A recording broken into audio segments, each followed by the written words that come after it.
Welcome to the lecture of the biochemistry. Today I'll be discussing the concept of pentose phosphate pathway. As you know, we are moving towards the major catabolic fates of glucose. First, we considered the glycolysis, that is the breakdown of glucose into pyruvate. And at the end of the pathway, we had that pyruvate molecule along with ATP molecules and a few NADH molecules, right?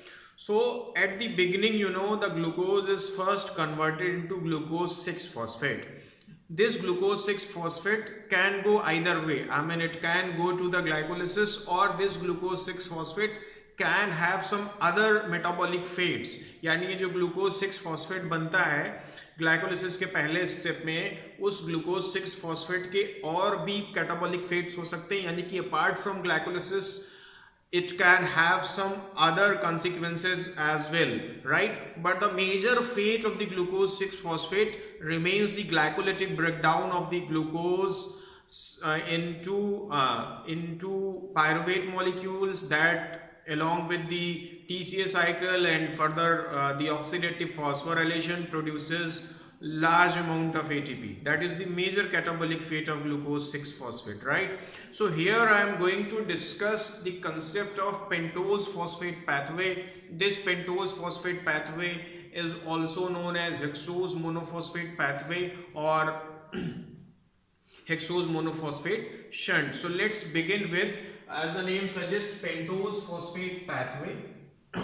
This pentose phosphate pathway is a pathway where the glucose 6 phosphate oxidized further to produce pentose sugars, that is 5 carbon sugars, along with some other highly energy efficient molecules, energy rich molecules or electron donor molecules, right? So in many tissues, the catabolic fate of glucose 6 phosphate, the major catabolic fate of glucose 6 phosphate is the glycolytic breakdown of the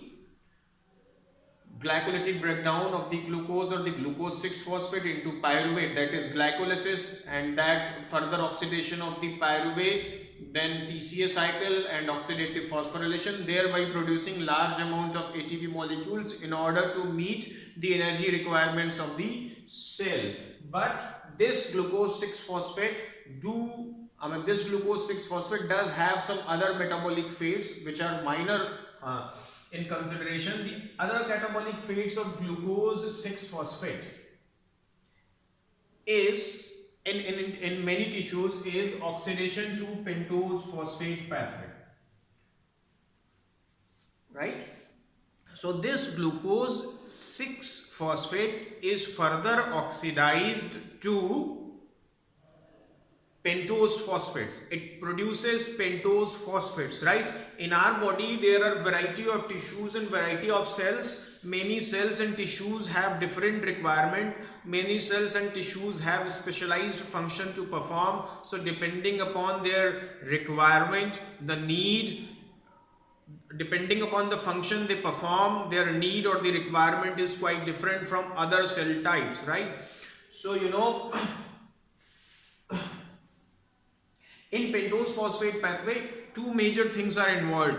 One, the glucose 6 phosphate gets converted into pentose phosphates, that is 5 carbon containing sugars, and the reducing equivalent or the reducing equivalent or NADP electron donor, that is called NADPH, right? So what happens in the pentose phosphate pathway or the triple P? The NADP plus acts as major electron acceptor, and that gets converted into NADPH. So there are two very important points to remember in the case of pentose phosphate pathway. One, that is glucose 6 phosphate gets converted into pentose phosphates, that is 5 carbon containing phosphate sugars, and other, it also produces NADPH from NADP plus, right? So cells, as I told you earlier, that various cells have different requirements. Some cells have requirements of pentose sugars, pentose phosphate sugars. Some cells have requirement of NADPH, right? So let's see the rapidly dividing cells. Here I have mentioned as RDCs, the rapidly dividing cells like bone marrow, skin, intestinal mucosa. All these cells are rapidly dividing cells, right? These cells require pentose phosphates. These cells require pentose phosphates. I repeat, these cells require pentose phosphates to synthesize RNA, DNA, coenzymes like ATP. ATP is not only the energy currency, but it is also a coenzyme for various enzymes. So coenzymes like ATP, NADH and FADH2, right? These NADH and FADH2 are electron donors, right? These are basically reducing agents. We will see in later topics what is the role of these NADH and FADH2. But so all the rapidly dividing cells require pentose phosphates or the pentoses to synthesize RNA, DNA, coenzymes, ATP, NADH and FADH2. What are these rapidly dividing cells? These rapidly dividing cells are your bone marrow cells, skin and intestinal mucosa. So these are the cells which specifically require pentoses, 5 carbon sugars or pentose phosphates, right? There are other cells and tissues which require NADPH, right?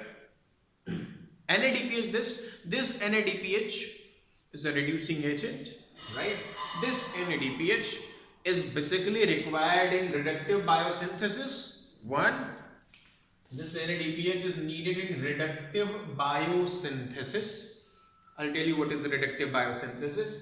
And to counter the damaging effect of oxygen-free radicals, you know, there are oxygen-free radicals, you call them as reactive oxygen species, which have high oxidation efficiency. These reactive oxygen species or oxygen-free radicals can oxidize the tissues or the cell surfaces they interact with. They can oxidize your lipid, they can oxidize the proteins present in the cell membrane or inside the cell. So in order to counter the damaging effect of oxygen-free radicals, this NADPH is required, and this NADPH is the product of pentose phosphate pathway here. So NADPH is needed in reductive biosynthesis, and another is to counter the damaging effect of oxygen-free radicals, right? So the tissues involved in extensive, let's check the box now. The tissues involved in the extensive fatty acid synthesis like liver, adipose tissues and the lactating mammary glands. These tissues are involved in extensive fatty acid synthesis. In our body, these tissues and organs are involved in fatty acid synthesis, right? So these tissues specifically require abundant supply of NADPH as electron donor in order to proceed further in their own function, that is extensive fatty acid synthesis. So which tissues are involved here? Liver, adipose tissue and lactating mammary glands, right? And the tissues involved in cholesterol and steroid hormone biosynthesis like liver, adrenal gland and testes. These are involved in the synthesis of either cholesterol or steroid hormones, right? So these tissues also require NADPH as electron donor in order to synthesize either the cholesterol molecules or steroid hormones. Okay, fine. So there is the need of NADPH in these cases. Apart from this, you know, erythrocytes and the cells of lens and cornea. RBCs, you know, RBCs carry oxygen. They are red blood cells. These red blood cells carry oxygen, right? So these are directly exposed to the damaging effects of free radicals generated by oxygen, because these are carrying oxygen, so they are at maximum risk of damage by oxygen free radicals generated by oxygen, right? So the red blood cells and the cells of lens and cornea, your eyes are open now, as like mine. So oxygen in the atmosphere is also directly interacting with these surfaces as well, right? And these have no covering like the skin is having, right? So these are exposed to the oxidative damage or the oxidative damage by oxygen free radicals generated by oxygen. Okay, fine. So the RBCs and cells of lens and cornea get protected by maintaining a reducing atmosphere. What is that reducing atmosphere?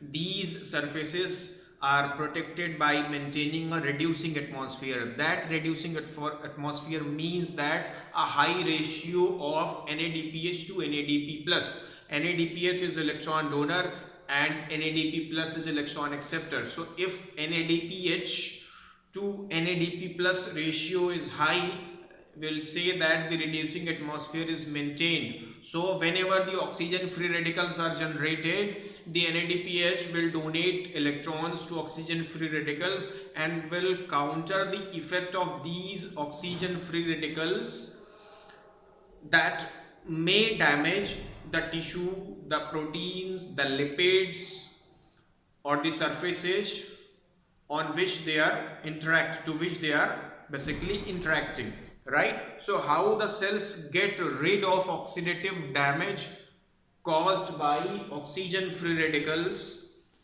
They maintain a high ratio of NADPH to NADP plus, that is, they maintain a reducing atmosphere. What will happen when there is a generation of any oxygen free radical? These NADPH molecules will donate the electron to the oxygen free radicals and will reduce them. So their impact or the effect on your proteins, lipids will be neutralized, right? So this is basically the significance of the pentose phosphate pathway. So in order to summarize this, this significance of the pentose phosphate pathway, I can conclude you 2 or 3 things. Number 1, the pentose phosphate pathway produces pentose phosphates, which are needed in rapidly dividing cells in order to synthesize RNA, DNA and coenzymes like ATP, NADH and FADH2. This is number 1.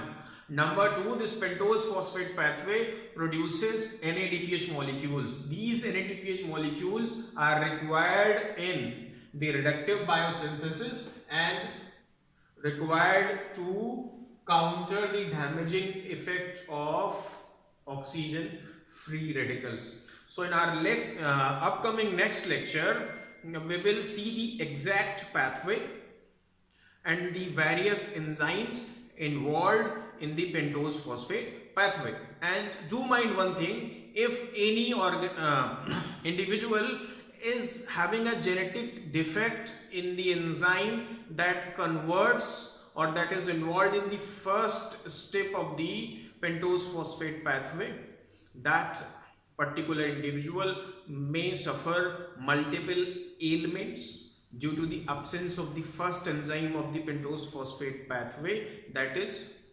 glucose 6-phosphate dehydrogenase. So there are 2 enzymes which decide whether the glucose 6-phosphate will go to the glycolytic pathway or will go to the pentose phosphate pathway. The enzyme number 1 is the first committed step that decides whether the glucose will go to the glycolysis, and that is PFK1.